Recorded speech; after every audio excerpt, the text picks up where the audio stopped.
না আপনারা কোনো আতঙ্কে আছেন? আতঙ্কে আছেন নাকি? এমনি মনে ভাবছে এটা এখন ঝিনেদা জেলার টপ নিউজের ভিতরে, প্রত্যেকটা চ্যানেলে এখন সব আমরা ঝিনেদা জেলার খবর, টপ নিউজ ঝিনেদা জেলা। সেই আতঙ্কে আছেন নাকি?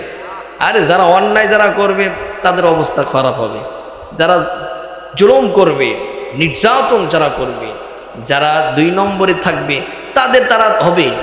আর আল্লাহ বলছে উলাইকাল্লাযিনা হাবিতাত আমালুহুম ফিদ দুনিয়া ওয়াল আখিরাত ওয়া মা লাহুম মিন নাসিরিন। জোরে বলেন আল্লাহু আকবার। আল্লাহ বলছে, কান লাগান, আল্লাহ বলছে যারা কোরআনের সাথে বিরোধিতা করবে, কোরআনের আন্দোলনকারী মানুষদের সাথে যারা বিরোধিতা করবে, দুনিয়াতে এদেরকে লাঞ্ছিত বঞ্চিত করব, দুনিয়াতে এদের কোনো সাহায্য পাবে না, ওই আখিরাতেও এদের লাঞ্ছিত বঞ্চিত করবো, ওখানে ওদের কোনো সাহায্যকারী পাবে না। কত মানুষের দেখলাম কত ক্ষমতা, কত টাকা পয়সা, কিন্তু কাজের বেলায় কোনো সাহায্য নেই। আর নিচে লাভা লাগবে নাকি আপনাদের? জ্ঞানী যারা বোঝে তারা শুধু ইশারায়, অবুঝকে তারা আমি বুঝাতে পারবো না ভাই। কথা বলেন না কেন? বুঝাতে পারবো? বুঝাতে পারবো না। আল্লাহ রাব্বুল আলামিন বলল, তাহলে আল্লাহ রাব্বুল আলামিন বলেন কিতাবুন আনসালনাহু ইলাইক, ও নবী আপনার উপরে আমি একটা কিতাব নাজিল করেছি। এই কিতাব দিয়ে আপনার পরিবার, আপনার সমাজ, আপনার রাষ্ট্র গঠন করবেন। আপনার সমাজের ভিতরে যোগ্যতা আছে, অন্ধকার আছে, আপনার সমাজের ভিতরে যে সুদ আছে, ঘুষ আছে, জেনাখোর আছে, নারীখোর আছে, ডাইনখোর আছে, মদখোর আছে, গাঁজাখোর আছে, ইয়াবাখোর আছে, ও নবী এগুলো বন্ধ করতে হলে কোনো আইন দেওয়া হবে না, বাবার আইন দেওয়া হবে না, বুবুর আইন দেওয়া হবে না, দাদার আইন দেওয়া হবে না, দিদির আইন দেওয়া হবে না, লেনিন কার্ল মার্ক্সের আইন দেওয়া হবে না। আইনটা লাগবে কার? আরো জোরে বলেন কার? এক হাত উঁচু করে বলেন কার?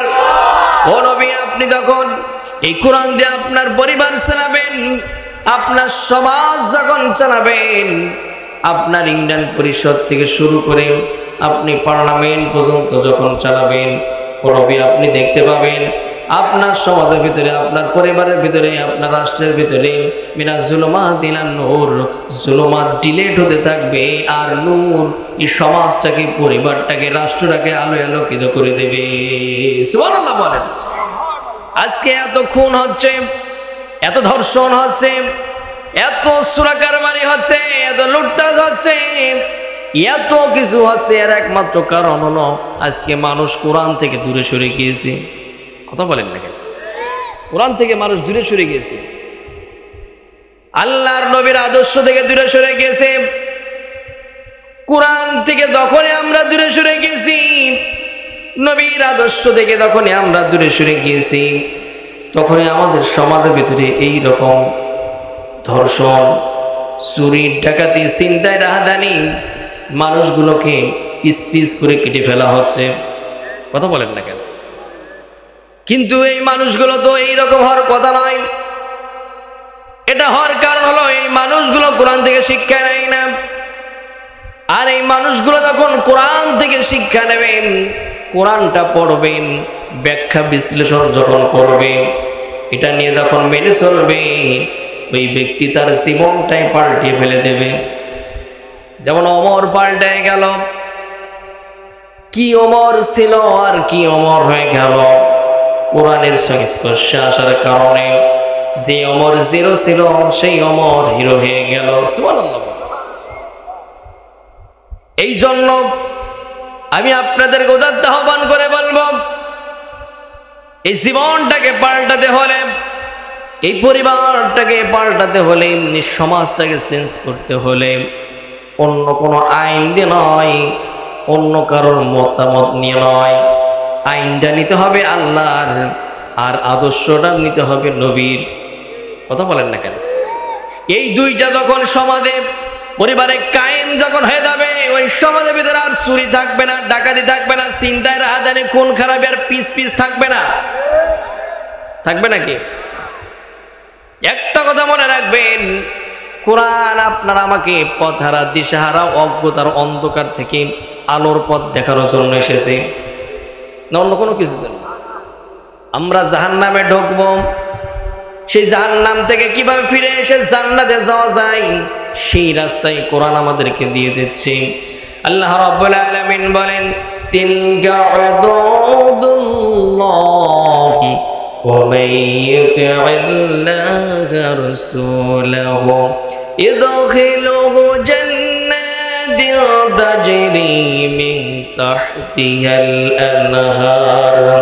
الأنهار خالدين فيها وذلك الفوز العظيم চলুন আল্লাহু আকবার ও আমার এলাকাবাসী খুব কান খাড়া করে কথাগুলো শুনেন আল্লাহ রাব্বুল আলামিন বলেন যারা আল্লাহ এবং আল্লাহর রাসূলের তাবেদারি করবে যারা আল্লাহর জান্নাতে ঢুকবে তারা সুবহানাল্লাহ কোন আল্লাহ এবং আল্লাহর রাসূলের তাবেদারি করবে তারা আল্লাহর জান্নাতে ঢুকবে তারা তাহলে ওই জান্নাতে যেতে হলে তাহলে কোরআন বাদে যাওয়া যাবে বলেন ওই জান্নাতে যেতে হলে নবীর আদর্শ বাদে কি যাওয়া যাবে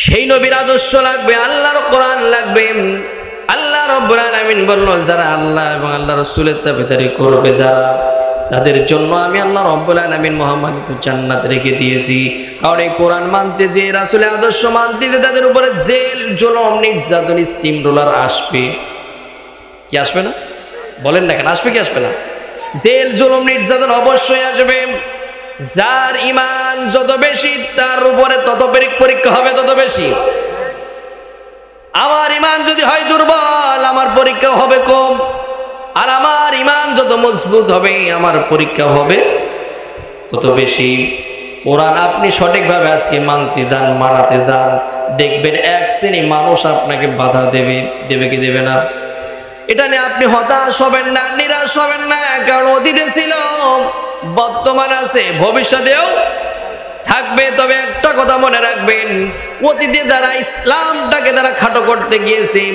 ইসলামের নাম নিশানা যারা মুছে দিতে গিয়েছেন অতীতে তারা আলেম ওলামাদেরকে হত্যা করার ষড়যন্ত্র যারা করেছেন নবী রাসূলদের মারার ষড়যন্ত্র যারা করেছেন ইমামদের মারার ষড়যন্ত্র যারা করেছে অতীতের ইতিহাস পড়ে দেখেছি তারা দুনিয়া থেকে লাঞ্ছিত বঞ্চিত হয়েছে আজকেও আমরা দেখলাম যারা আলেমদেরকে বিনা কারণে বিনা দোষে ফাঁসির কাস্টে ঝুলাইছে বিনা কারণে বিনা দোষে কোন মায়ের বুক জানে খালি করেছে ওরাও দুনিয়ার থেকে তারা লাঞ্ছিত বঞ্চিত হয়ে গিয়েছে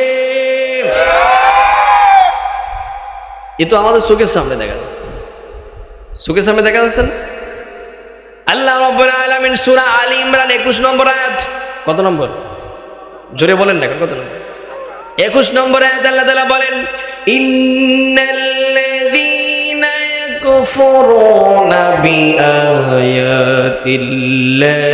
ওয়া ইয়াকতুলুনান নাবিয়্যিনা বিগায়রি হক ويقتلون الذين يأمرون بالقسط من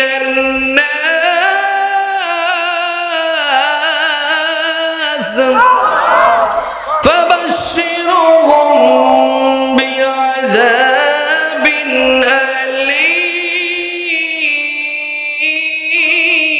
أليم আল্লাহ রাব্বুল আলামিন এদের চরিত্রের ব্যাপারে বলছেন হে নবী আপনি দেখতে পাবেন যারা কোরআনের বিরোধিতা করবে যারা ইসলামী আন্দোলনের বিরোধিতা করবে যারা তাদের ভিতরে কয়েকটা গুণাবলী পাবা এক নম্বর গুণাবলী পাবা তারা আল্লাহর আয়াতগুলোকে অস্বীকার করবে আল্লাহর আইনগুলোকে তারা লঙ্ঘন করবে আল্লাহর আইন যাতে প্রতিষ্ঠিত না হয় সেই ষড়যন্ত্র করবে আল্লাহর আইন প্রতিষ্ঠিত করার জন্য যারা চেষ্টা করবে এদের মারা ষড়যন্ত্র করবে এদের ফাঁসির কাস্টে ঝোলাবে এদেরকে বিনা দোষে বিনা কারণে জেলখানাতে ঢুকাবে এদেরকে দেখতে বাবা এরা বিনা কারণে বিনা দোষে কত মায়ের বুক খালি করাবে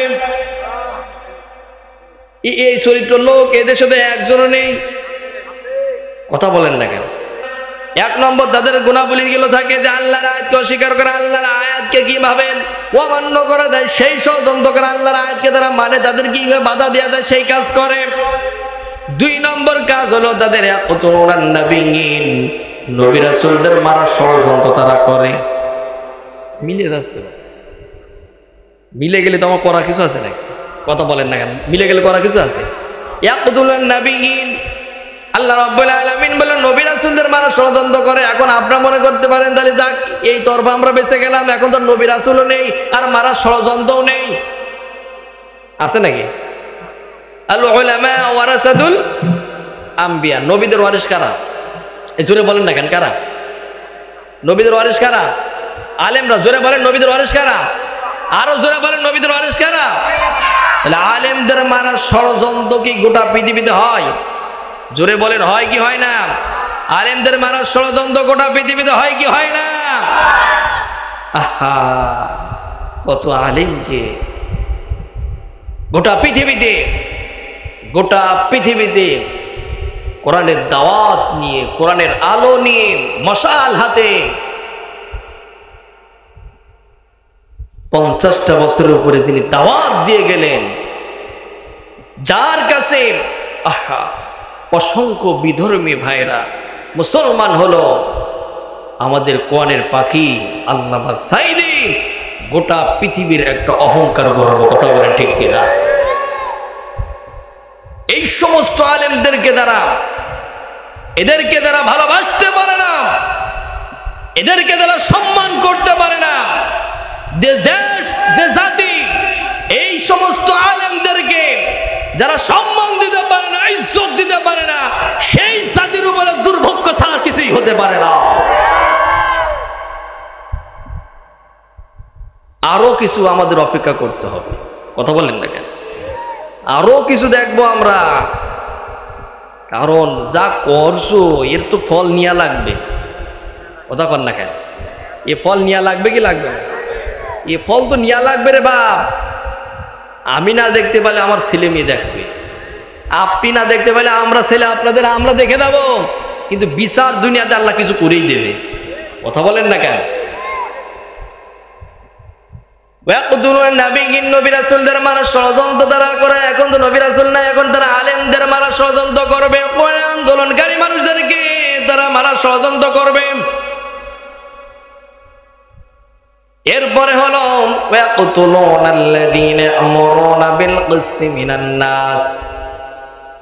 এবং যেখানে ভালো ভালো কাজ আছে সেখানে বাধা সেখানে আছে, ভালো কাজ যেখানে হয় বাধা সেখানে হয় কি হয় না? জুড়ে বলেন না কেন? হয় কি হয় না?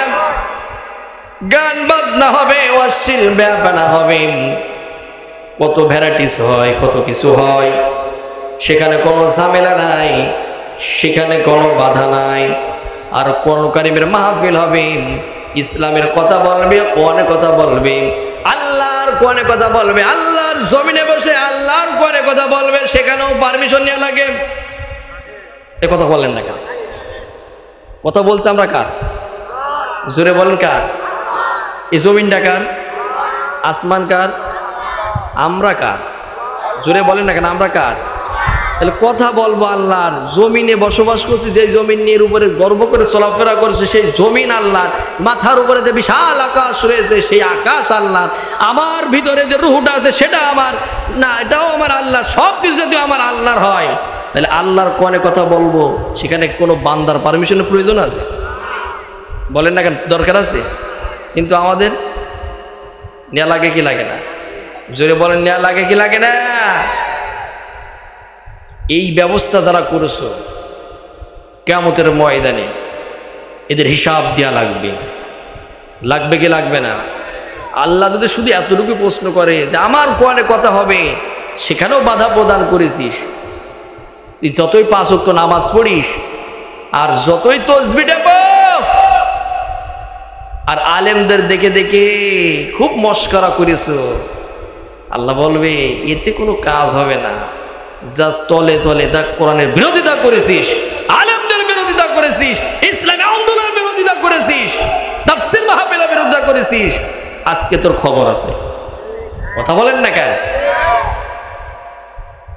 এই ধরনের চরিত্র মানুষ যারা, আল্লাহ রাব্বুল আলামিন এদের সম্পর্কে 3টা কথা বলল।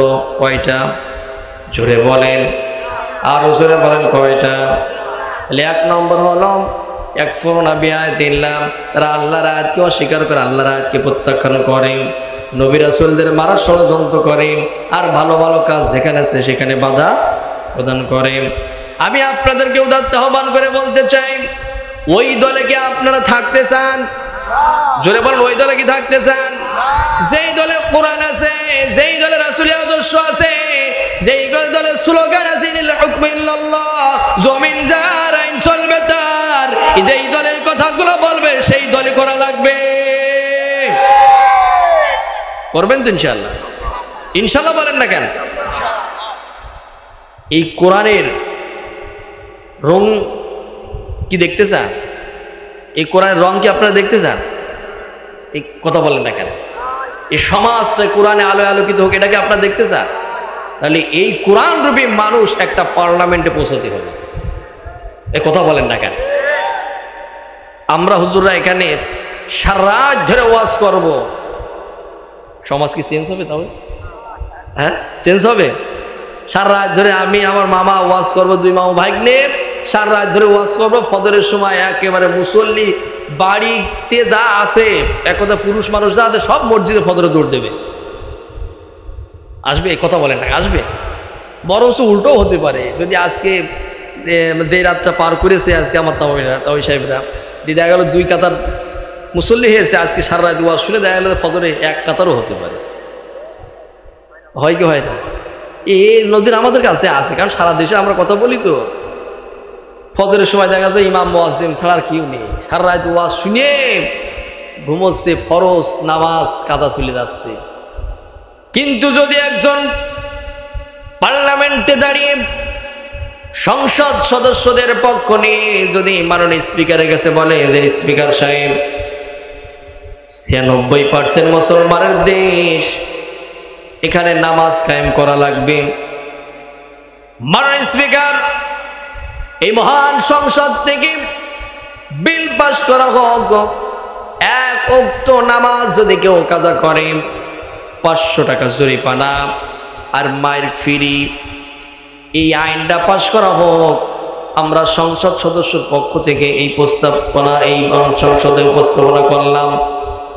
মাননীয় স্পিকার যখন বলবেন এই মহান সংসদে সংসদ সদস্যদের পক্ষ থেকে একটা বিল উপস্থাপনা হয়েছে, এই বিল উপস্থাপনায় কারা হা পক্ষে আছেন তারা হা জয়যুক্ত করেন, আর যারা এর বিপক্ষে আছেন না জয়যুক্ত করেন। যখন মাননীয় স্পিকার বলবেন এই পক্ষে কারা আছেন হা জয়যুক্ত করেন, সকলে সংসদ সদস্য তখন বলবে হা জয়যুক্ত, হা জয়যুক্ত, হা জয়যুক্ত। স্পিকার সাহেব যখন এটা বিল পাস করে দিয়ে সিগনেচার করে দিয়ে পরের দিন যখন কিংবা ওই সময় যখন ওই সংসদ সদস্যদের ভিতরে যিনি চিফ হুইপ আছেন উনি যখন মাননীয় সংসদ সদস্যদের পক্ষ থেকে তিনি তখন সংবাদ সম্মেলন করে বলবেন আমাদের সংসদ থেকে বিল পাস হয়েছে, ফজর থেকে শুরু হয়ে গেল, কার্যকর হবে। 1 ওয়াক্ত নামাজ কাদা করলে 500 টাকা জরিমানা আর মায়ের ফ্রি। আমি তো মনে করি মাঘ মাস আর কার্তিক মাস আর ফাল্গুন মাস বলেন, যেই মাসে বলেন না কেন, যদি ওই মাঘ মাসের শীতে কনকনের রাতে যদি ওই সময়ও যদি বিল পাস করা হয়, আমি তো মনে করি ফজরের সময় মুয়াজ্জিন মসজিদে ঢোকার আগে মুসল্লির আগে ঢুকবে। ঢুকবে কি ঢুকবে না? তাহলে সেই রকম সেই চরিত্র লোক ওই জায়গায় পৌঁছানোর দরকার আছে না নাই? জোরে বলেন, আছে না নাই? আর আমরা এমন কিছু মানুষদেরকে পাঠাচ্ছি যারা কোরআন মানে না, হাদিস মানে না, দাড়িওয়ালা টুপিওয়ালা পাঞ্জাবিওয়ালা দেখলে অটো রাগ হয়, আছে না নাই? আরে জোরে বলেন না, আছে না নাই? জীবনে 1 ওয়াক্ত নামাজ পড়ে না, দাড়িওয়ালা টুপিওয়ালা পাঞ্জাবিওয়ালা দেখলে রাগ হয়, কোরআনের কথা শুনলে তাদের রাগ হয়, চুলকানি ওঠে। এই চরিত্র লোকগুলোকে আজকে আমরা ওই জায়গায় পাঠাই। আমরা হুজুররা, আমরা মুসল্লিরা তাকে সিল মেরে তাকে ওই জায়গায় পাঠিয়ে ফজরের সময় তসবিহ টিপে আল্লাহর কাছে দোয়া করছি, আল্লাহ জীবনে কত ভুল করে ফেলেছি, কত অন্যায় করে ফেলেছি, আল্লাহ আমার জীবনে ভুল ত্রুটিগুলো ক্ষমা করে দাও, আমার সমাজের ভিতরে শান্তি প্রতিষ্ঠিত করে দাও। আল্লাহ বলে হাত নামা। কত হয় দেখেন, হাত নামা।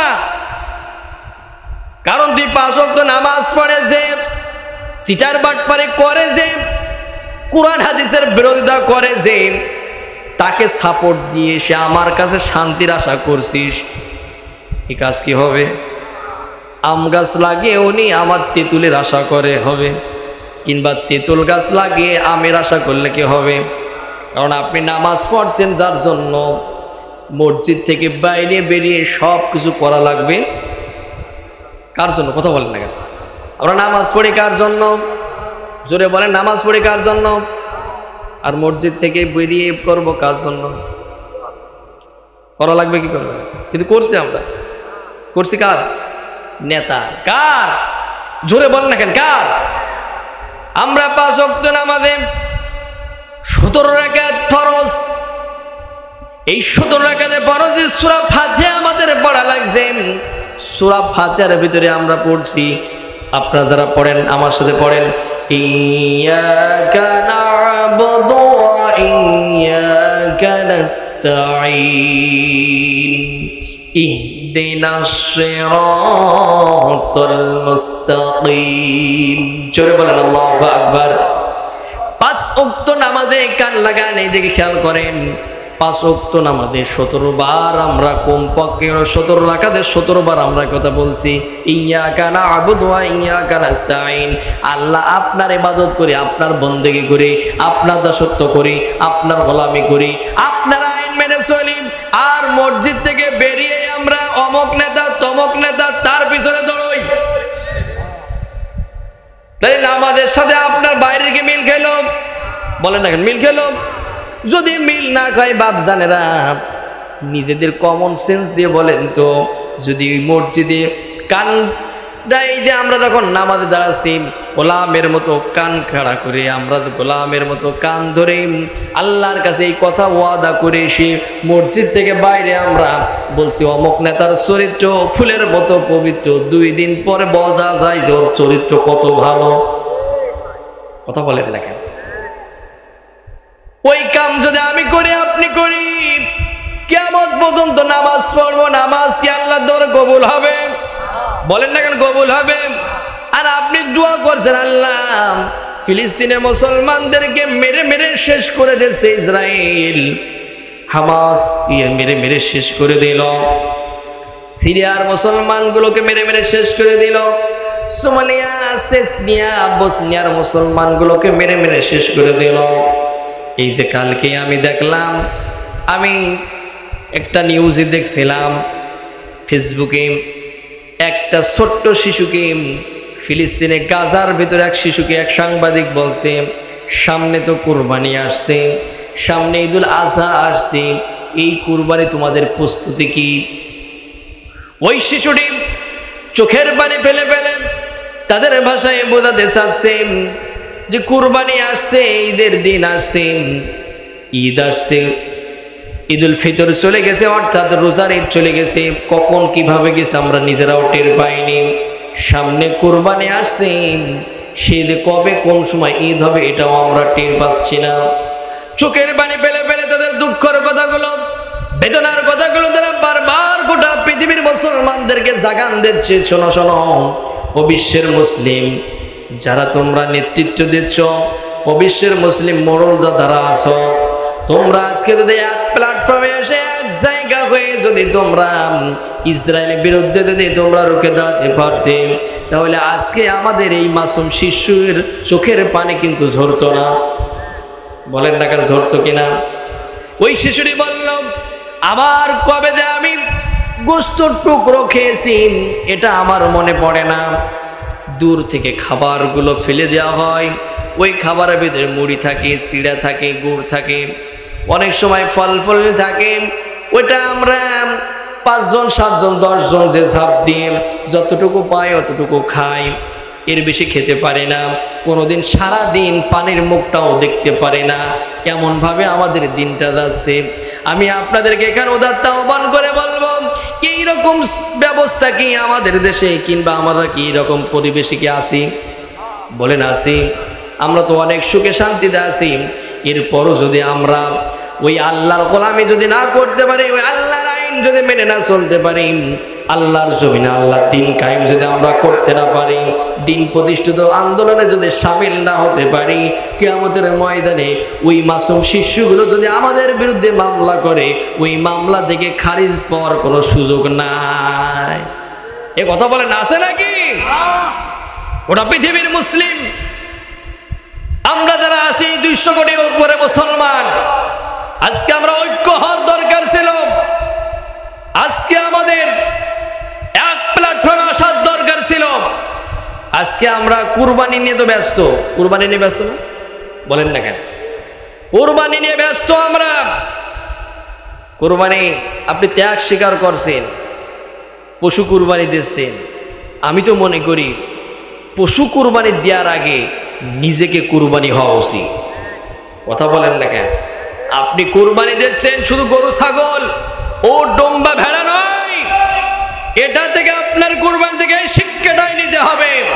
আমি ইসলামের আইন মেনে কুরবানি করছি, গরু ছাগল হাঁস গরু ছাগলগুলো ও ডোম্বাগুলো এমন একটা সময় আসতে পারে ইসলাম প্রতিষ্ঠিত করার জন্য, আল্লাহর জমিনে আল্লাহর দ্বীন কায়েম করার জন্য, এর সমাজে কোণে আলো আলোকিত করার জন্য নিজেকেও কুরবানি হতে পারে। কথা বলেন ঠিক কিনা? সেই কুরবানি হতে কি আপনারা কি রাজি আছেন? সেই কুরবানি হতে কি আপনারা রাজি আছেন? কারা কারা রাজি আছেন তো হাত তুলে মন রবকে দেখাই দিন। নারায়ে তাকবীর, নারায়ে তাকবীর। আল কোরআনের আলো, আল হাদিসের আলো। কোরআন আছে যেখানে, হাদিস আছে যেখানে, কোরআন নাই যেখানে, হাদিস নাই যেখানে, চোর বাটপার যেখানে, নারায়ে তাকবীর। আল্লাহ আমাদের কবুল করুন। সকলে বলেন আমিন। আর ওজোরে বলেন আমিন। সম্মানিত হাজির, আপনাদের কি কষ্ট হচ্ছে নাকি? গরম টরম বেশি লাগছে নাকি? আলহামদুলিল্লাহ, বিদ্যুৎ এসে গেছে। কথা হবে কোরআন এবং সুন্নাহ থেকে। যে কথাগুলো বলছি অনেক গুরুত্বপূর্ণ কথা বলছি। আমার চাচা, আপনি এখানে চলে আসেন, এদিকে চলে আসেন। সম্মানিত হাজির, আমি আপনাদেরকে উদাত্ত আহ্বান করে বলবো, আমরা কুরবানি নিয়ে আজকে ব্যস্ত হয়ে যাচ্ছি। টাকা আছে, কুরবানি না করলে সমাজের লোক খারাপ বলবে, কিন্তু কুরবানির আসল যে শিক্ষা, সেই শিক্ষা কি আমরা নিচ্ছি? বলেন না কেন? সেই শিক্ষা কি আমরা নিচ্ছি? সেই শিক্ষা আমরা নিচ্ছি না। মনে করছি কুরবানি করছি, গরু করছি, ছাগল করছি, উট করছি, ভেড়া দিচ্ছি, ডোম্বা দিচ্ছি, আমি মনে আল্লাহর কাছে প্রিয় পাত্র হয়ে যাচ্ছি। না, এই গরু ছাগল কুরবানি করার আগে আগে নিজেকে কুরবানি করতে হবে। কার রাস্তায়? জোরে বলেন না কেন? কার রাস্তায়? ইব্রাহিম আলাইহিস সালাম তার সন্তানকে কুরবানি দিচ্ছে। ইসমাঈল আলাইহিস সালামকে জবাই করবে। কিসের কারণে? আল্লাহ সন্তুষ্টির জন্য না? কথা বলেন না কেন? কার সন্তুষ্টির জন্য? এখান থেকে আপনার আমি আয়াত পড়তে, আমি শিক্ষা বের করতে দেখলাম, সন্তানকে কুরবানি দিচ্ছে, জবাই দিচ্ছে। এটা কি যেন তেন ব্যাপার? এদিকে খেয়াল করেন, এটা কি যেন তেন ব্যাপার? আপনার প্রিয় সন্তানটাকে আপনি কুরবানি করবেন ইসলামের জন্য, এর মানে কি এটাই যে আপনি সন্তানকে কুরবানি, আল্লাহ আপনার দ্বারাই সন্তান কুরবানি করাবে, ইব্রাহিমকে দিয়ে ইসমাইলকে জবাই করাবে? ওটা নয়।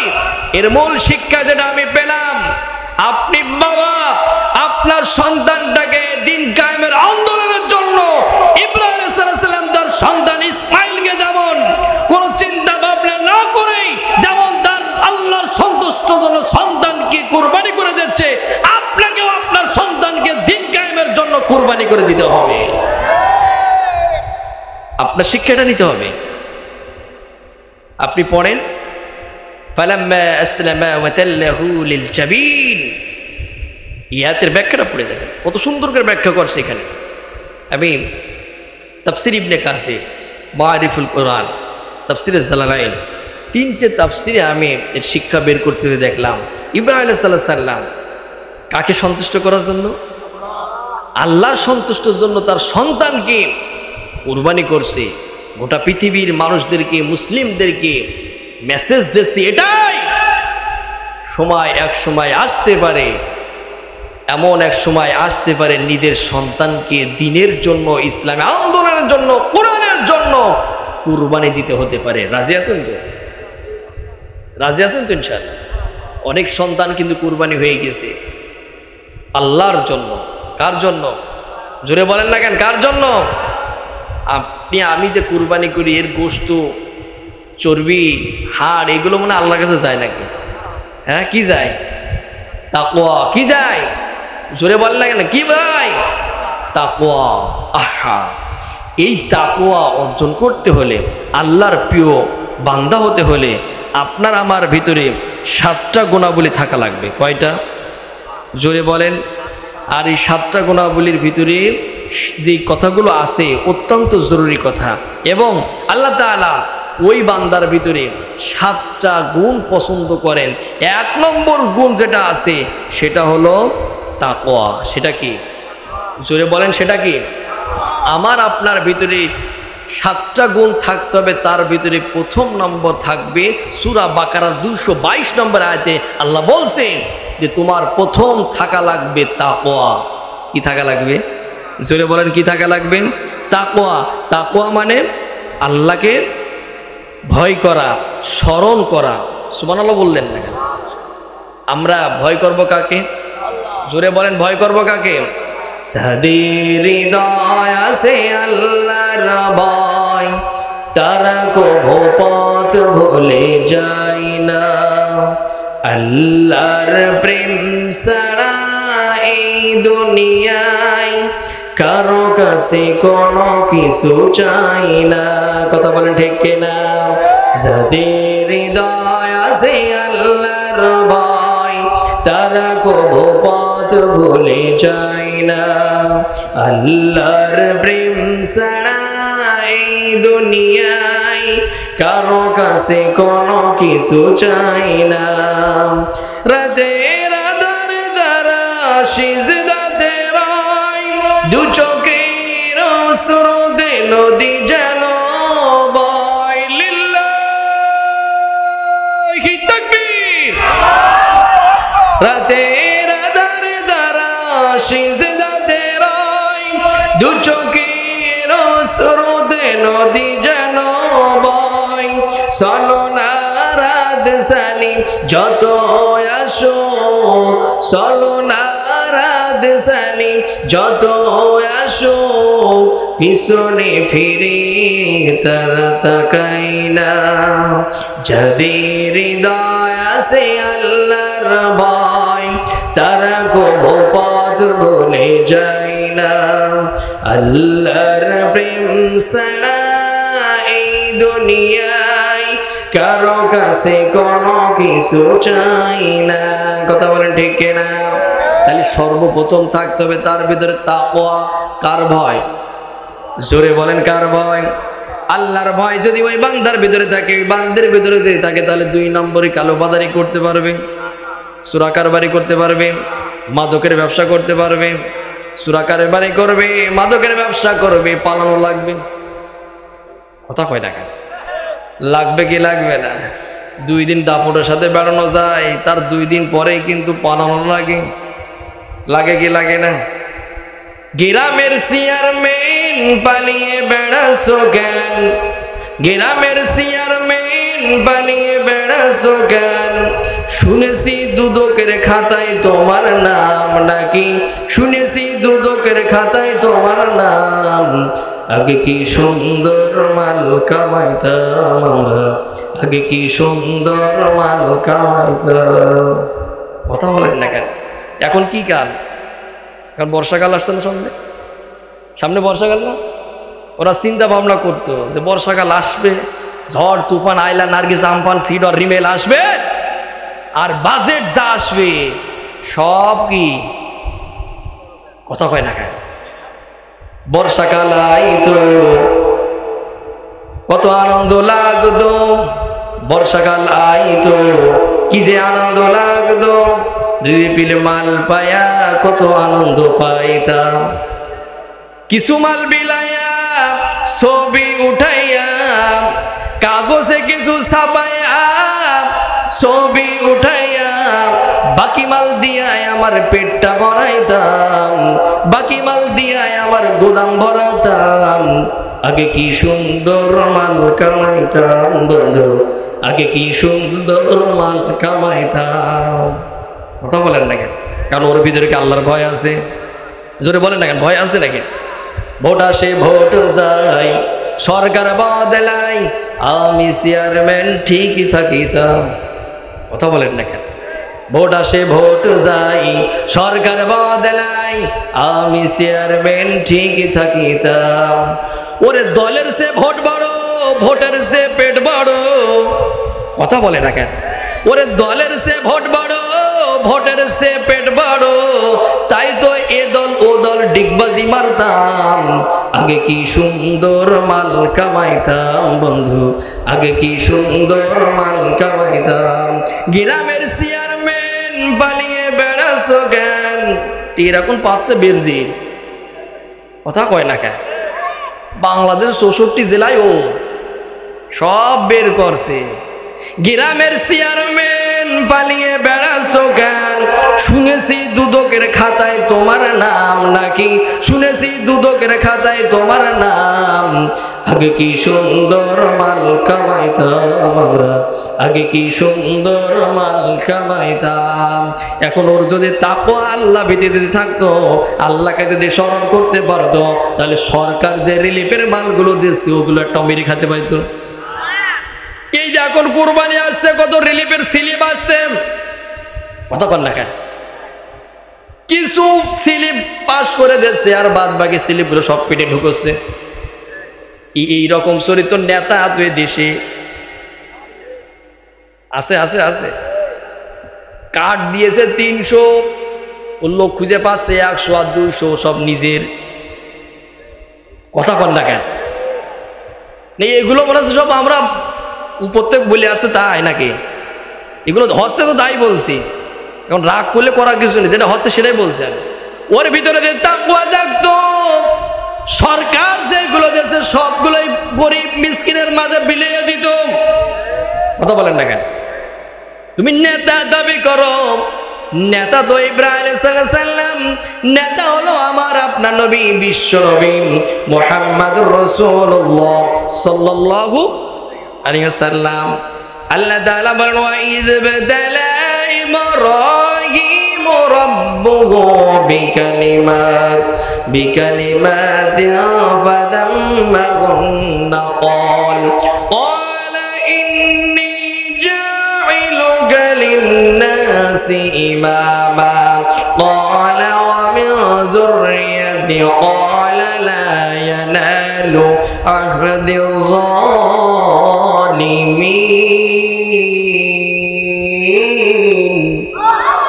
আল্লাহ বলছেন নেতা এমনি হওয়া যায় না, নেতা হতে হলে ত্যাগ হওয়া লাগে। কথা কয় না কেন? ত্যাগ স্বীকার করা লাগে। নেতা হতে হলে পরীক্ষা দিয়া লাগে। ত্যাগ স্বীকার করেছে, পরীক্ষা দিয়েছে, একটার পর একটা পরীক্ষা দিয়ে পাশ করেছে বলেই লিন্নাসি ইমামা, গোটা পৃথিবীর নেতা বানিয়ে দিয়েছি আমি ইব্রাহিম আলাইহিস সালামকে। আল্লাহু আকবার বলেন। শুধু নেতা বানালাম না, ওয়াজাহিদু বিল্লাহি হাক্কা জিহাদিন ওয়াজতাবাকুম ওয়া মা জাআলা আলাইকুম ফিদ-দীনি মিন হারাজ মিল্লাতা আবিকুম ইব্রাহিম ওয়া সাম্মাকুমুল মুসলিমিন। আল্লাহ বলল শুধু লিন্নাসি ইমাম, গোটা পৃথিবীর মানুষের নেতা শুধু বানালাম না, মিল্লাতা আবিকুম ইব্রাহিম ওয়া সাম্মাকুমুল মুসলিমিন, আমি ইব্রাহিমকে গোটা পৃথিবীর নেতা বানালাম, প্লাস গোটা পৃথিবীর মুসলমানদের জাতির পিতা বানিয়ে দিলাম। সুবহানাল্লাহ। কে বানালো? জোরে বলেন, কে বানালো? কারণ ইব্রাহিম আলাইহিস সালামের ভিতরে তাকওয়া, এই ভয়, এই ত্যাগ, এই কুরবানি ছিল বলে তাকে আল্লাহ তাআলা এত দূর পর্যন্ত দিয়েছেন। আল্লাহ রাব্বুল আলামিন তাকে গোটা পৃথিবীর মানুষের নেতা বানাই দিয়েছে, জাতির পিতা বানাইছেন। যাকে তাকে আপনি পিতা বানাবেন, এটা হবে? জোরে বলেন হবে। এবার আসেন 2 নম্বর যেটা আছে, 2 নম্বর যেটা আমি পালাম এই সূরা বাকারা 222 নম্বর আয়াতের ভিতরে যেটা পালাম, 2 নম্বর তার গুনাহগুলির ভিতরে থাকবে তওবা। কি বলেন? জোরে বলেন কি? আরো জোরে বলেন কি? তওবা। আপনি এই যে আল্লাহর ভয় ভিতরে রয়েছে, তাকওয়া আপনার ভিতরে রয়েছে, আপনার চলার পথে বলার পথে ভুল ত্রুটি হতে পারে কি পারে না? বলেন না কেন? হতে পারে কি পারে না? ভুল আমাদের হবেই, ভুল হতেই পারে, কিন্তু আমরা তওবা করব, ক্ষমা চাইবো একজনের কাছে। তিনি কে? আরো জোরে বলেন তিনি কে? আরো জোরে বলেন তিনি কে? আল্লাহ রাব্বুল আলামিন বলেন ইল্লাল্লাযীনা তাবু ওয়াসলাহু ওয়া বায়্যানু ফাউলাইকা তুবু আলাইহিম ওয়া আনা আত-তাওয়াবুর রাহিম।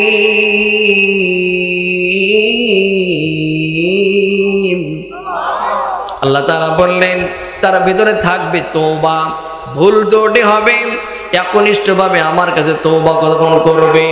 রাত গভীর হয়ে যায়, সবাই যখন ঘুমায়, আল্লাহ রাব্বুল আলামিন বলে আমার ওই বান্দা বান্দি যখন রাত যখন গভীর হয়ে গেছে, ঘুম থেকে উঠে টিউবওয়েলে যে উযু করে যাই নামাজের পাটিতে দাঁড়িয়ে যখন বলে আলহামদুলিল্লাহি রাব্বিল আলামিন, এই কথা তখন বলে আর চোখ বেয়ে পানি ফেলে ফেলে বলে আল্লাহ জীবনে কত ভুল করে ফেলেছি, কত অন্যায় করে ফেলেছি, আল্লাহ তুমি আমাকে ক্ষমা করে দাও, তুমি আমাকে মাফ করে দাও। আল্লাহ বলে যখন গভীর রজনীতে আমার ওই বান্দা বান্দি যখন চোখ বেয়ে বেয়ে পানি পড়ে, আমার কাছে অনুতপ্ত হয়ে আমার কাছে যখন ক্ষমা চাই, মাফ চাই, আল্লাহ পাক বলেন আমি এত খুশি হয়ে যাই, আমি ওই বান্দা বান্দির জীবনের গুনাহ খাতাগুলোকে আমি আল্লাহ সব মাফ করে দিই। এই যে 2 নম্বর গুনাহগুলির ভিতরে আল্লাহ রাব্বুল আলামিন বলল তওবা করতে হবে, আমাদের চলার পথে বলার পথে আমাদের ভুল ত্রুটি হবেই, আর সাথে সাথে আমরা তওবা করব কার কাছে? জোরে বলেন কার কাছে? আরো জোরে বলেন কার কাছে? অনেক কথা আছে, ব্যাখ্যা করতে গেলে অনেক সময় লেগে যাবে, আমার যেহেতু সময় আরো বেশিক্ষণ নেই, আর সর্বোচ্চ 7 মিনিট আছে, এর ভিতরে শেষ করতে হবে। এরপরে আল্লাহ রাব্বুল আলামিন এই সূরা বাকারা 222 নম্বর আয়াতে আল্লাহ তাআলা 3 নম্বর যেটা বলছে তাহারাত। কি বলেন? আরো জোরে বলেন। তাহারাত মানে কি জানেন? পবিত্র, পবিত্র তো থাকা লাগবে। কি থাকা লাগবে? জোরে বলেন কি থাকা লাগবে? উযু করবেন, আর উযু করে এসে টাকা লাখে 25 নেবেন, পবিত্র হয়ে যাবে। লাখে 25 বোঝেন তো? হ্যাঁ, আমার মুরব্বীরা মনে হয় বুঝতে পারেনি। উযু করে এসে লাখে কত নেবেন? 25 নেবেন। এগুলো আমার এলাকায় চলছে, লাখে 25। এই লাখে 25 পার্টি আছে নাকি? আপনি একবার না 10 বার। তো তাহলে তাহারাত পবিত্র, উযু করে যদি আপনি সুদ খান, টাকা মারেন 25 করে, ওই উযু কিয়ামত পর্যন্ত উযু করবেন, কি পবিত্র হবে? বলেন না কেন পবিত্র হবে? আর ইবাদত কবুল হওয়ার প্রথম শর্ত হলো হালাল খাওয়া, হালাল ইনকাম করা। ইবাদত কবুল হওয়ার প্রথম শর্ত কি? হালাল খাওয়া, হালাল ইনকাম করা। দেখ ওইদিকে যাব না, গেল 3টা। এবার আসেন 4 নম্বর হলো ইহসান। কি বলেন? সবার বলেন কি? ইহসান। মানুষের প্রতি মানুষের ভালোবাসা, মানুষের প্রতি মানুষের ভালোবাসা। মানুষের প্রতি মানুষের ভালোবাসা কি আছে? বলেন আছে? মানুষের প্রতি মানুষের ভালোবাসা যদি থাকতো তাহলে গেড়ে গর্তের ভিতরে লাশ পড়ে থাকতো না। কথা বলেন না কেন? মানুষের প্রতি মানুষের ভালোবাসা নাই বলে এই আমার গান নাই না নেই, বউ শাশুড়ি দুটোরে জবাই করেছে। নিউজ দেখছেন না আপনারা? আহা, আজকে মানুষের প্রতি মানুষের কোনো ভালোবাসা নেই। 2-10 টাকার জন্য, 2-5 হাজার টাকার জন্য মানুষকে মানুষ খুন করে ফেলছে।